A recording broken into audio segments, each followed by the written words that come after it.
할렐루야. 우리가 학교 다닐 때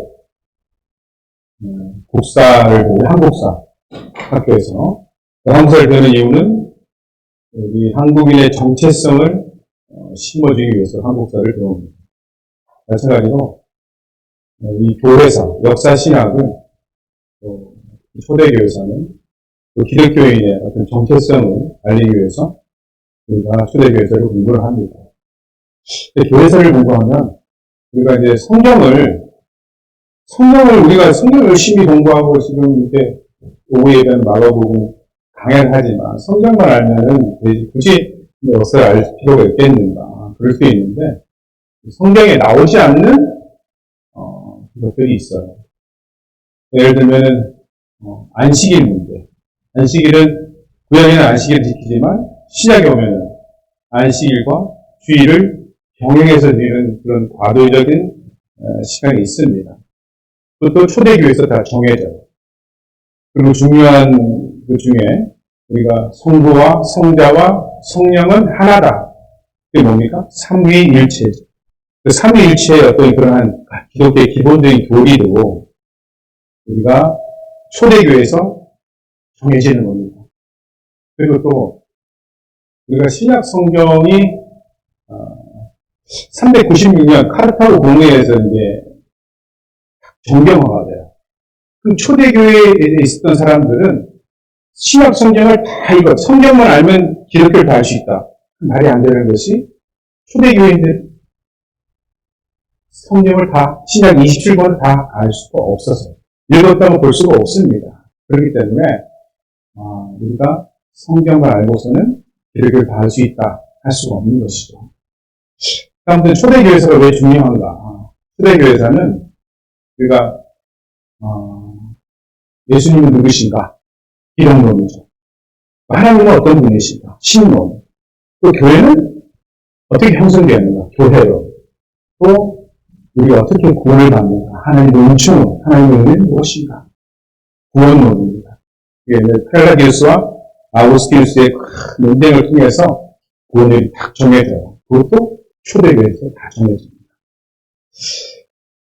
그렇기 때문에 우리가 굉장히 중요하다. 그리고 또 특별히 더 중요한 것은 한길교회가 이제 57년에 세워지면서 그 슬로건이 뭐냐면 초대교회로 돌아가자. 모든 교회들이 교회가 좀 어렵고 힘들고 하면 다 초대교회로 돌아가자고 말씀을 많이 하는데 특히 우리 교회는 초대교회로 돌아가자.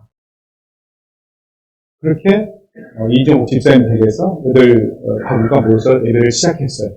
그럼 과연 그 초대교회가 어떤 교회인가 우리가 알 필요가 있다고 생각합니다. 그래서 오늘 이 시간을 마련했습니다. 오늘 첫 번째 시간은 유대교와 기독교에 대해서 말씀드리겠습니다. 유대교와 기독교가 다른 것은 지금 우리가 명확하게 구분할 수가 있어요. 유대교는 하고 기독교를. 그런데 초대교회에서는 이 구분할 수가 없었어요. 유대교 안에 우리 기독교가 있었습니다.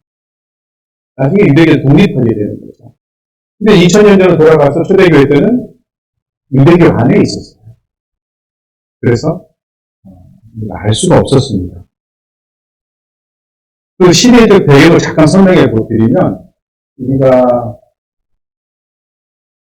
1222년에 북이스라엘이 멸망하고 586년에 남유다가 멸망을 하죠. 그래서 바벨론으로 포로로 끌려가지 않습니까? 그 바벨론 유수라고 그러는데 1차, 2차, 3차 끌려갑니다. 끌려가는데 거기서 뭐래요? 바벨론 운하를 짓는데 노역을 했어요. 노예로 간 것이 아니에요. 거기서 포로로 끌려갔지만 운하를 거절했다. 그러니까 일을 하고 살해를 받는 그런 일을 했어요. 그런 다음에 바벨론이 멸망하고 페르시아의 고레스 왕이 등장하면서 포로를 다 귀환시킵니다. 예루살렘으로 돌아가는 거예요. 그래서 1차 스룹바벨, 2차 에스라, 3차 느헤미야 돌아오지 않습니까? 근데 여러분 돌아온 사람이 많았을까요? 아니면 거기 남아있는 사람이 많았을까요? 남아있는 사람이 훨씬 많았어요. 한 20% 정도밖에 하나의 20% 정도밖에 들어오질 않았어요. 그것은 그만 그 바벨론, 그 페르시아에서 그 포로들을, 유대 민족들을 대해주는 것이 차별 없이 대해줬다 그래요. 그래서 거기 남아있었고, 또 그러한 70년이나 포로 생활이기 때문에 그 생활 터전이 거기서 다 이루어져 있었단 말이죠. 그래서 이스라엘을 통해서 예루살렘으로 돌아가라 그랬는데 남아있었어요. 신실한 사람만 돌아오게 된 것이죠. 그래서, 스룹바벨에서 성전을 짓게 되고, 나중에 느헤미야에서 완성하지 않습니까? 근데 그렇게 고생합니다. 사마리아하고도 싸우고, 너무너무 힘들게 그 돌아온 사람들이 이스라엘을 재건해, 성전을. 그런 다음에, 여러분, 말라기가 BC 400년에 끝납니다. 그 말라기에서 마지막이 뭡니까? 하나님께서 우리를 사랑하셨다 하나? 이스라엘 민족이 하나님께서 언제 우리를 사랑하셨나이까? 너무 힘들었어요. 너무 고통스러웠어요. 그게 400년이고. 페르시아가 330년에 멸망합니다. 어디에 멸망합니까? 알렉산더 대왕에 멸망하거든요. 지난번에 말씀드린 것처럼 헬레니즘 문화가 생겨요. 근데 그 알렉산더의 헬레니즘 문화 속에 셀러쿠스라는 왕조가 있는데 그 이스라엘을 다스렸어요. 그게 330년입니다. 330년부터 주님 오실 때까지 거의 300년간 이 헬레니즘에서 셀레우코스 왕조가 다스리는데 그 왕조 중에 정말 사악한 왕이 있었어요. 안티오코스 에피파네스 4세라는 왕이 있었는데 이 왕이 너무나 핍박을 많이 했어요. 그 성전에다가 돼지피를 뿌려버리고 제우스 신상을 갖다 놓고 너무너무 힘들었어요. 그런 시간 거치면서 그 돌아온 이스라엘 민족이 돌아온 그 유대 민족이 예루살렘 지키고 살았단 말이에요. 그래서 예수님이 부활 승천하시고 난 다음에 성령의 임함으로 교회가 생기지 않습니까? 사도들에 의해서. 그 사도들이 있을 때는 네 가지 종류의 유대교이 있었어요. 아까 말씀드린 전통 히브리파, 그 포로에서 들어왔는데 500년 동안 예루살렘 지킨 사람들, 정통 히브리파 유대 교인이 있었고, 그런 다음에 외국에서 들어온 사람들, 헬라파 유대 교인이 있었고, 예루살렘 교회에서는 정통 히브리파 유대 교인이면서 구주를 영접한 그리스도인이 있었고, 또 헬라파 그리스도인이 있었단 말이죠. 이게 굉장히 중요합니다. 그 네 가지의 종류의 어떤 신자들이 있었어요. 근데 예수님께서 부활 승천하시고 교회에 생겼지 않습니까? 그때 헤롯 왕이 BC 4년에 죽습니다. 죽고 성전을 BC 37년부터 63년에 로마가 다시 알렉산더의 헬레니즘을 부시고 예루살렘을 정복했단 말이에요. 그래서 그 로마는 어떤 정책을 폈냐면 지방자치 정권을 폈어요. 왜냐하면 그 예루살렘에 스스로의 왕을 두고 그들이 치리하게 만들고 세금을 받아가는 그런 조건이었는데 이 예루살렘에 있던 그때 왕이 헤롯 대왕이 죽으면서 왕이 아들 3명에게 나눠줍니다. 이스라엘을. 근데 왜 빌라도 총독이 왔냐면 그 헤롯 아들 중에 헤롯 아켈라오라는 왕이 있었는데 예루살렘을 담당했어요. 이 왕이 아주 너무 세 바리새인 1000명을 죽이게 됩니다. 그러니까 이 대제사장들이 로마 황제에게 말을 해서 그 헤롯 아켈라오를 갈리아 지방으로 유배시켜버리죠. 그런 다음에 그 공석을 총독으로 오는 거예요. 그 본대 빌라로 오는 거예요. 와서 예수님께서 부활 승천하신 후에 BC 30년경에 초대 교회가 시작되는 거예요. 그럼 30년에 초대 교회가 시작됐는데 예루살렘에 그 사도들에 의해서 교회가 생겼단 말이에요. 근데 큰 전체로 보면 유대교 안에 작은 종파가 있었어요.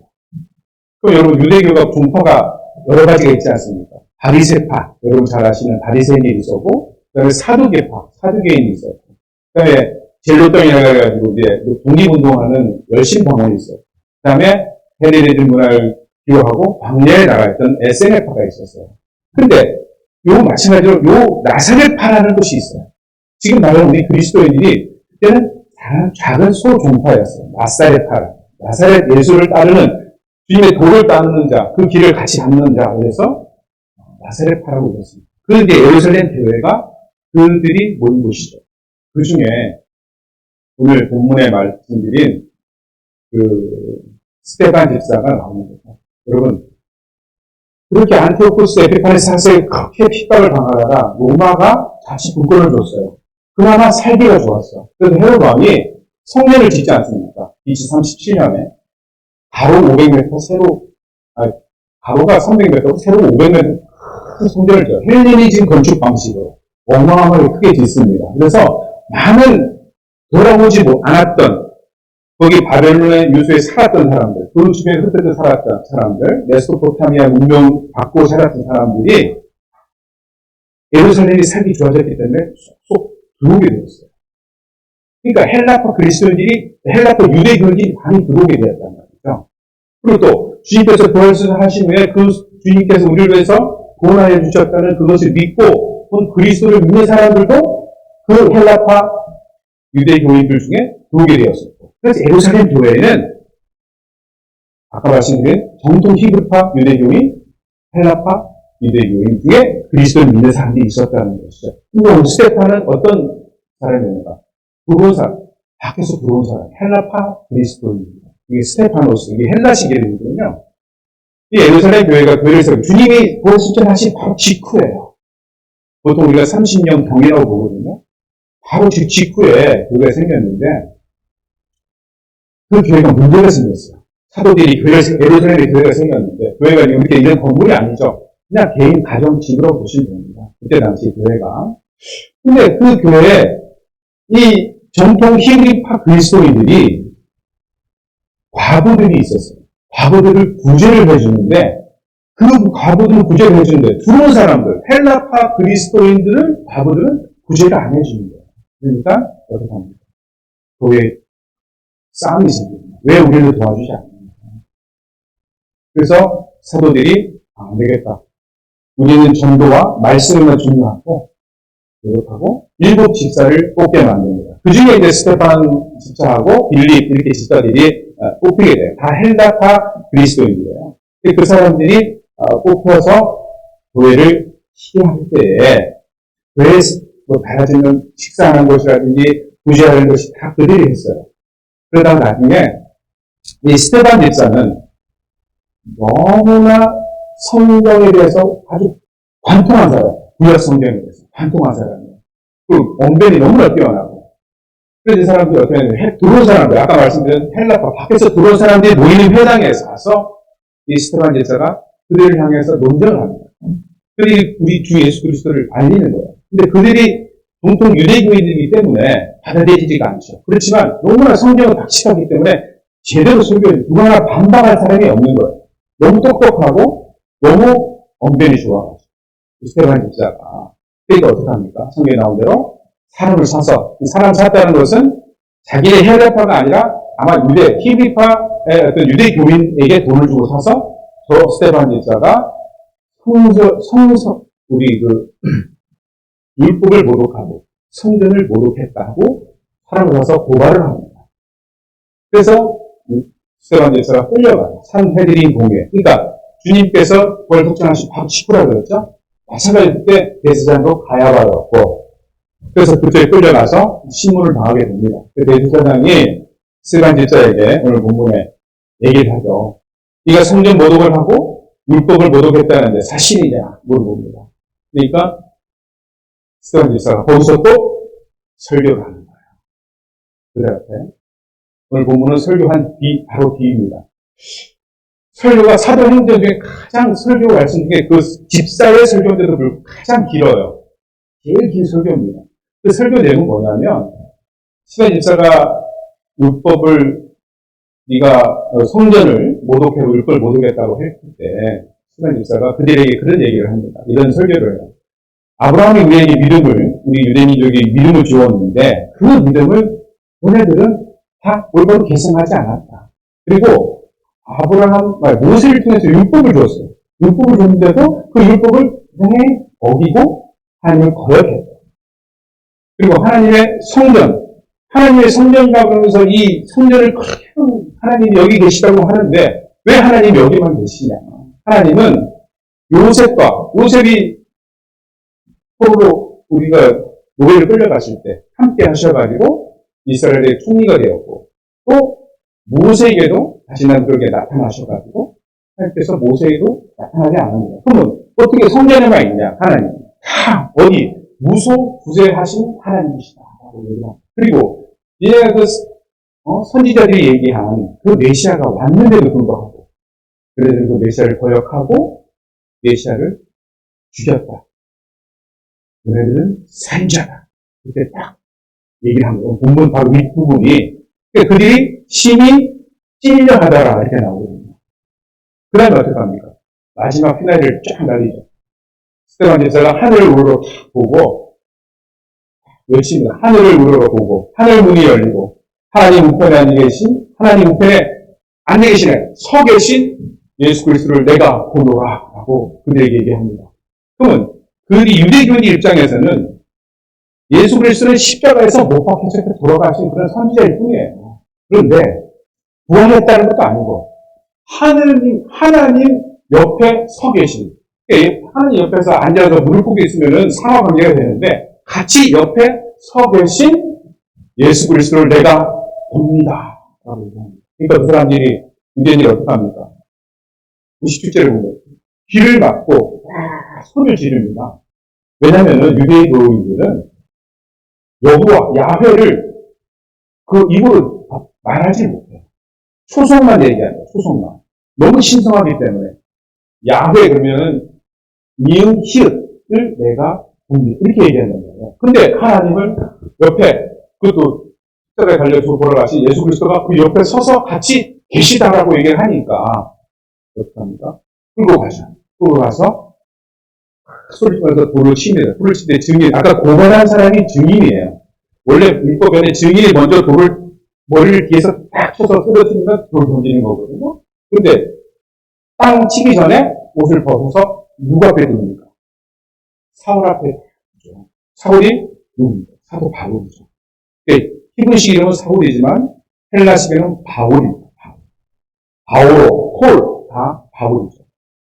그 바울 앞에 옷을 벗어둔다는 것은 무엇을 의미합니까? 그 스테반부터 죽이는 총 집행자예요. 총 책임자라는 뜻이에요. 근데 사도 바울이 AD 5년에 태어났거든요. 그러면은 그 나이가 예수님하고 별 차이가 없고 28에서 30 정도 됩니다. 아주 혈기왕성한 그런 나이였어요. 그 나이에 청년 앞에 옷을 벗어두고 스테반을 죽이게 되죠. 그러면서 딱 이 누가가 쓴 사도행전에서 도명이 착 바뀌면서 사도 바울로 쫙 따라갑니다. 사도 바울이 그런 다음에 탁 차고 벌을 데리고 다마스쿠스로, 다메섹으로. 왜냐하면 스테반이 아까 말씀드렸던 두려운 사람들이라고 했잖아요. 헬라파 그리스도인이라고 했잖아요. 헬라파 그리스도인이 죽었어요. 죽였어요. 그러니까 거기 헬라파 그리스도인들이 어떻게 합니까? 다 도망가요. 그게 박해라고 나오거든요. 도망가요. 근데 그 도망가는 게 북아프리카, 시리아, 메소포타미아 쫙 흩어집니다. 주님을 구주 영접한 사람들이 그게 뭡니까? 복음의 씨앗이 되는 거예요. 나중에 사도 바울이 안디옥에 갔을 때 안디옥 교회를 사도 바울이 만든 게 아니에요. 이미 교회가 서 있었어요. 왜? 스테반 집사의 순교로 의해서 열매들이 거기에 맺혀 있었어요. 그러니까 사울이 그 흩어진 그리스도인을 잡아 죽이기 위해서 딱 다마스쿠스가 굉장히 이방인들이 많이 살았던 곳이거든요.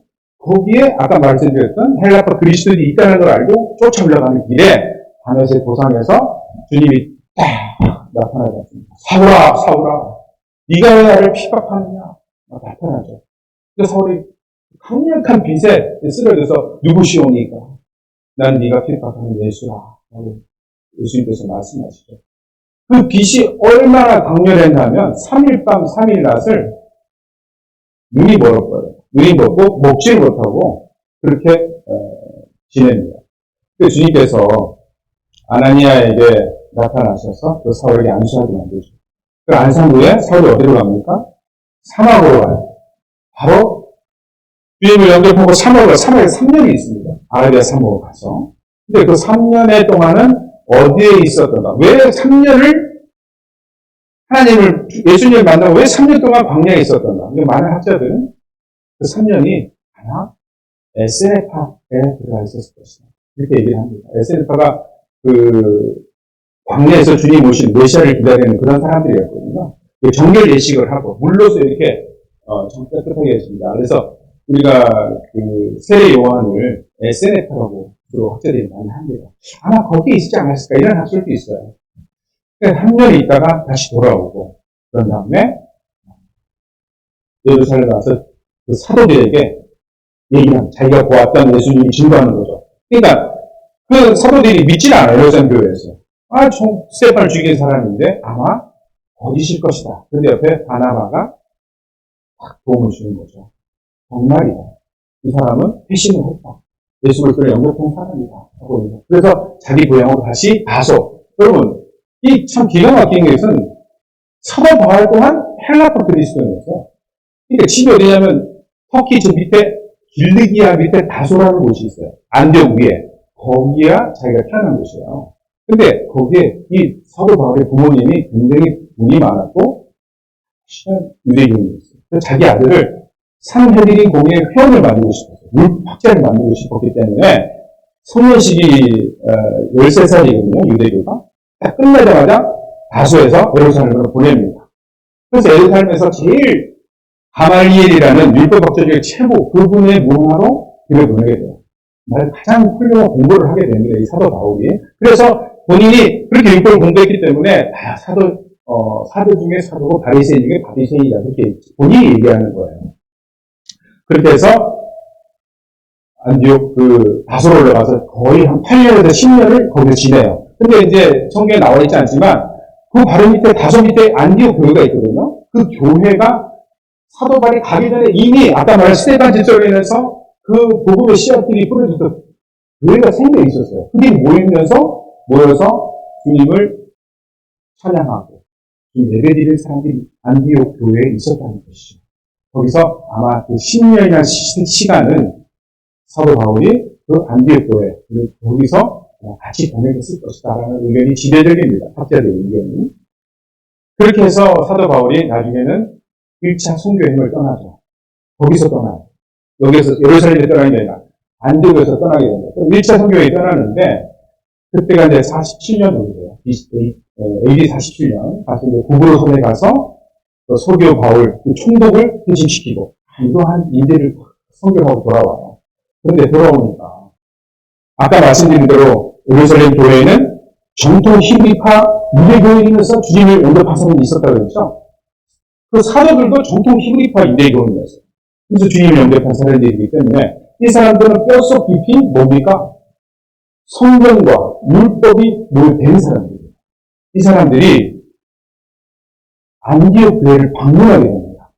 안디옥 교회를 올라가서 방문을 하는데 가서 이제 문안을 딱 뒤로 보니까 안디옥 교회는 헬라파 그리스도인뿐만 아니라 이방인들도 구주를 영접해서 같이 예배를 있었단 말이에요. 그걸 가서 딱 보니까 이 정통 히브리파 그리스도인들 보니까 속된 말로 그 안디옥 교회는 막 개판인 거예요.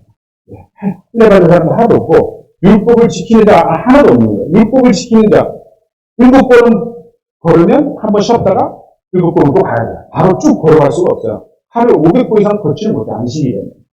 또 불을 피워서도 안 되고 빨래를 해서도 안 되고 근데 보니까 밥에 먹고 안식일날 난리야. 보니까 그들이 보니까 근데 보니까 이방인들이 하나도 할례를 받지 않았어요. 그러니까 거기서 큰 분쟁이 싸움이 생겨요. 어떻게 이러면서 하나님의 아들 예수 그리스도를 믿는다 할 수가 있느냐. 예수를 믿으려면 율법을 지켜야 된다. 강력하게 얘기를 합니다. 그러니까 이방인들이 주님을 처음 영접했는데 그 할례가 뭐냐. 왜 우리가 예수 그리스도를 믿는 거하고 할례 받는 거 무슨 상관이냐 이렇게 된 거예요. 근데 유대교인한테 너무 당연한 거예요. 할례 받는 거하고 율법을 지키는 거. 그런데 거기서 문제가 생겨서 나중에 AD 49년에 예루살렘 회의가 있습니다. 바울하고 바나바가 올라와요. 사도들이랑 같이. 거기에 예루살렘 교회에 이제 말하자면 목사님은 예수님의 동생 야고보였어요. 예루살렘 회의에 와서 회의를 합니다. 유대 정통 히브리파 그리스도인들이 강력하게 얘기해요. 그리스도인이 되려면 율법을 지켜야 된다. 율법을 지키지 않냐고는 절대 그리스도인이 될 수가 없다. 아주 강력하게 얘기해요. 그러니까 거기에 있었던 베드로가 여러분, 베드로는 예수님 제자지 않습니까? 그 베드로의 한 방 딱 말하면 그냥 끝나버리는 거예요. 왜? 예수님을 직접 모셨기 때문에. 베드로가 그런 얘기를 합니다. 우리가 율법을 주셨지만 그 율법을 우리가 다 지킬 수 있느냐? 우리도 못 지키지 않는다. 그러나 우리도 못 지키는 그 율법의 멍에를 그 이방인 전혀 하나님을 모르는 자들에게 율법의 멍에를 지을 수는 없다. 그래서 예루살렘 회의에서 결론이 뭐로 나냐면 이방인들에게는 율법을 지키지 않아도 된다. 라고 결정을 딱 내리는 거예요. 여러분, 이게 우리 사도행전 15장이거든요, 여기가. 예루살렘 회의가. 사도행전 15장인데, 너무나 큰 가장 이게 율법을 지키지 않으면 된다. 이스라엘의 어떤 작은 민족 종교, 유대교에서 세계적인 종교로 딱 차고 나오는 거예요. 그 사도 바울이 그 역할을 한 거예요. 사도 바울이 베드로가 말 끝나는 딱 나가서 얘기를 하는 거예요. 자기가 이렇게 전도하면서 아까 굴부르 섬에 가서 그 충독이었던 그 소교 바울 충독을 회심시켰던 거. 이런 것들 다 얘기를 합니다. 근데 그들에게 어떻게 할례를 변할 수가 있는가. 이렇게 얘기를 하죠. 그래서 결국은 회의 결과는 이방인들에게 율법을 강요하지 않아도 된다. 안 지켜도 된다가 되는 거예요. 여러분, 이건 너무나 큰 사건이에요. 그래서 이 15장을 그럼 나중에 한번 읽어보세요. 사도행전 15장. 제대로 확 받았습니다. 지금 내가 말씀드렸죠? 15장을 딱 읽으면 제대로 받아요. 세계적인 종교가 되는 첫 발걸음을 내딛는 그러한 사도 바울의 15장이 되겠습니다. 여러분, 그래서 두 번째 이 유대교에서 이게 바로 그때만 해도 유대교 안에 있었어요. 그때만 해도 사도 바울이 그때 지금 아까 말씀드린 AD 49년이란 말이에요. 49년인데도 유대교 안에 있었고 나중에 또 큰 사건이 하나 일어납니다. AD 70년에 66년에 유대 전쟁이 일어나요. 유대 전쟁은 뭐냐면 유대 로마의 속국이었는데 로마를 배경으로 로마 전쟁을 벌이는 거예요. 근데 그게 뭐냐면 로마가 세금을 강취해 가는데 이 예루살렘 성전 안에는 아까 제가 지난번에 말씀드렸는데 모든 디아스포라 유대교 민족들은 다 1년에 3번 와서 제사를 드리고 헌금을 합니다. 그 돈을 모아놓은 그 성전에 돈이 엄청나게 많았어요. 그 돈이 있는 걸 알고 로마 군인들이 와서 그 돈을 다 갈취합니다. 베스도 총독이 다 가져가요.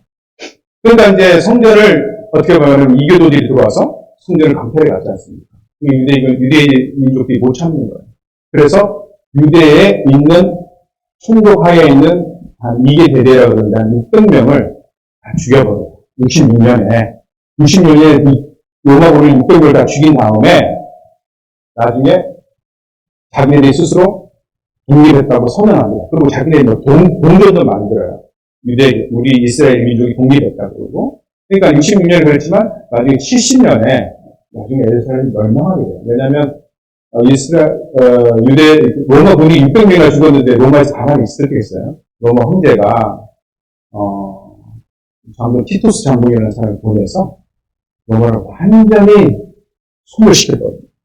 예루살렘을. 예루살렘 성전도 다 부셔버리고. 그리고 그때 당시에 요세푸스의 기록에 보면 유대인들이 60만이 죽었다고 해요. 말이 60만 명이 죽었다고 해요. 로마 군인 600명을 죽였는데 로마가 와서 60만 명을 다 죽여버렸어요. 그럼 어떻게 됩니까? 아까 말씀드린 대로 성전이 소멸돼버리고 유대인들이 살아남은 사람들 다 흩어져 버렸죠. 그러니까 성전이 어떻게 됐어요?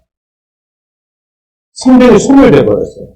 아까 말씀드렸던 정통 히브리파 유대교인들은 율법과 성전의 생활. 하나님께서는 꼭 성전에만 계시다. 성전을 이렇게 정말 귀하게 생각했었는데 성전이 없어져 버렸어요. 그럼 사도 바울의 가르침은 뭡니까?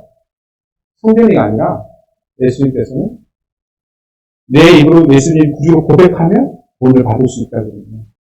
이 신앙, 사도 바울의 신앙이 유대 전체 주류가 됩니다. 성전이 없어졌기 때문에. 성전에서 예배드리고 신앙사역에 하나님 계신 것도 없어져 버렸어요. 그러니까 사도 바울의 가르침은 뭡니까? 이 성전을 헐라. 예수님께서 말씀하시죠. 이 성전을 헐라. 그럼 뭡니까? 3일 안에 내가 다시 세우리라. 말씀하시잖아요. 근데 사도 바울은 예수님이 성전이에요. 그러니까 예수님을 믿으면 성전이 필요 없거든요. 우리가 어떻게 됩니까? 우리가 하나님을 믿고 하나님께서 내 안에 계시면 우리 스스로가 다 여러분들이 성전이 되는 거죠. 우리가 성전이라는 뜻이에요. 이렇게 해서 유대교인들이 거의 사라지게 되고 거의 정통 히브리파 그리스도인들이 쓸 자리가 없게 되고 아까 말씀드렸던 이방인들, 헬라파 그리스도인들이 주님을 영접하고 전 곳에 다 이스라엘의 전 지중해 모든 연안에 흩어져 주님 영접하게 되고 많은 복음의 씨앗들이 뿌려지게 되는 거예요. 우리 한글교회가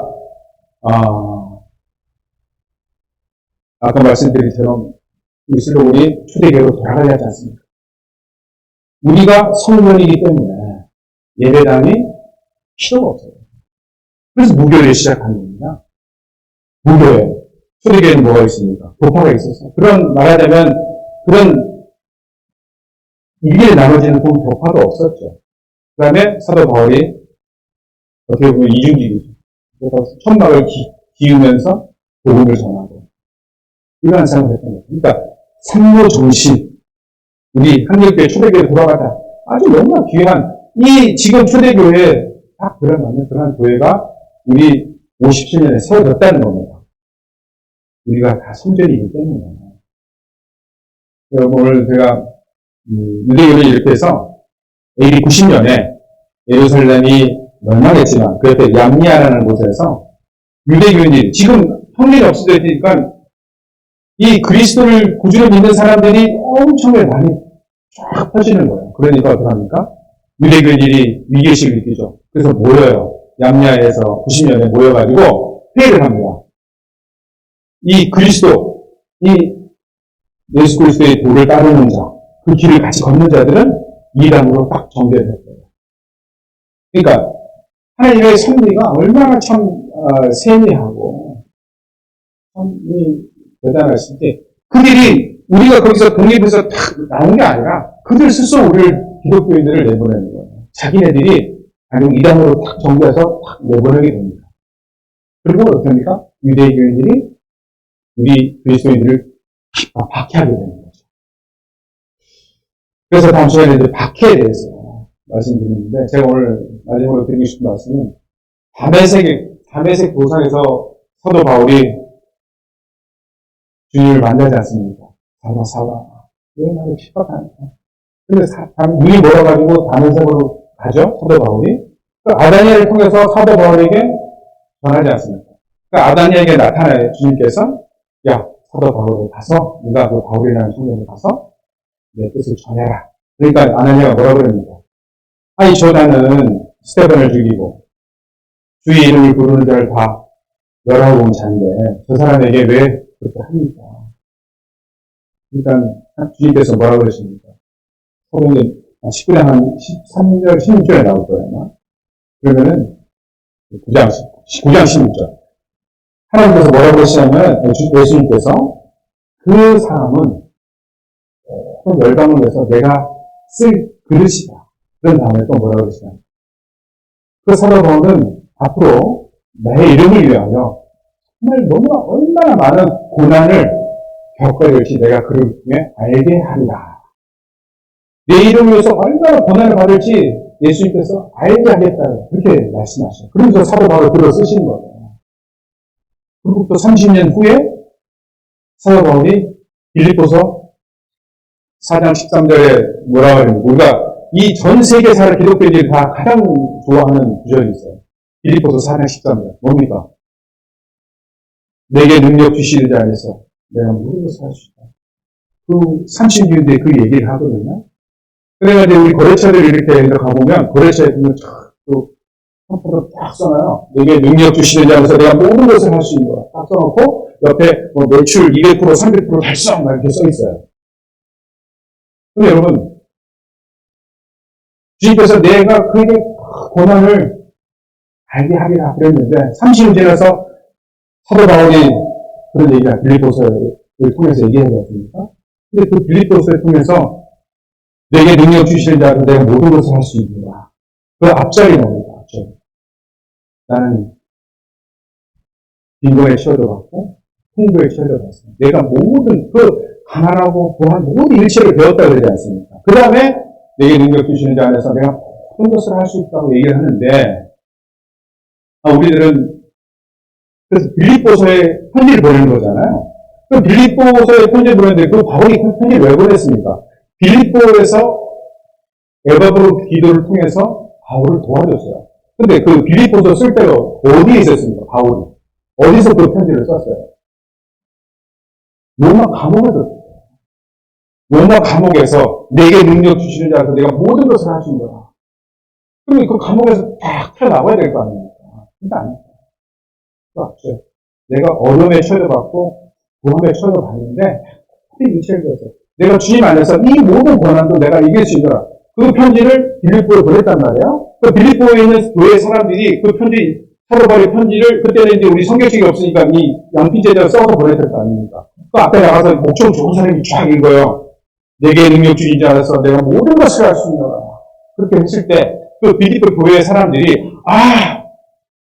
하는 이 사도 바울이 모든 것을 할 수가 했기 때문에 주님이 이름을 부르는데 모든 것을 할 수 있다. 그럼 내 밖에 영향이 있는 모든 내가 일단 모든 걸 다 이루어줄 수 있다. 이런 뜻으로 받아들였겠어요? 아니, 얼마나 눈물을 흘렸겠습니까?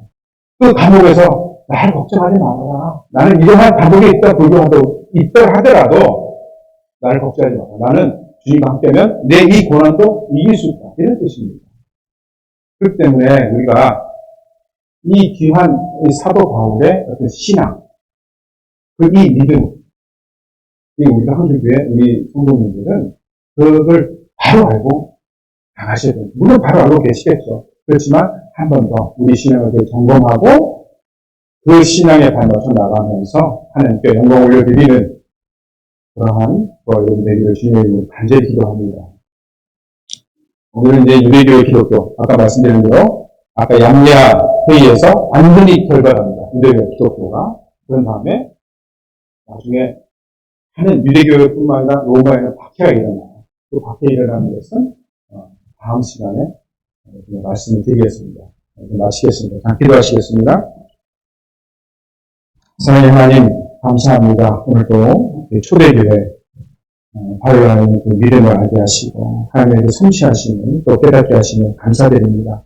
저희를 그 믿음을 가지고 또 이 교회를 세우신 주님의 뜻을 잘 챙기고 또 열심히 신앙생활하고 주님께 감사하며 주님을 따르는 저희 한국교회 모든 권속들이 되게 하여 주시옵소서. 감사드리며 예수 이름으로 기도드렸습니다. 아멘.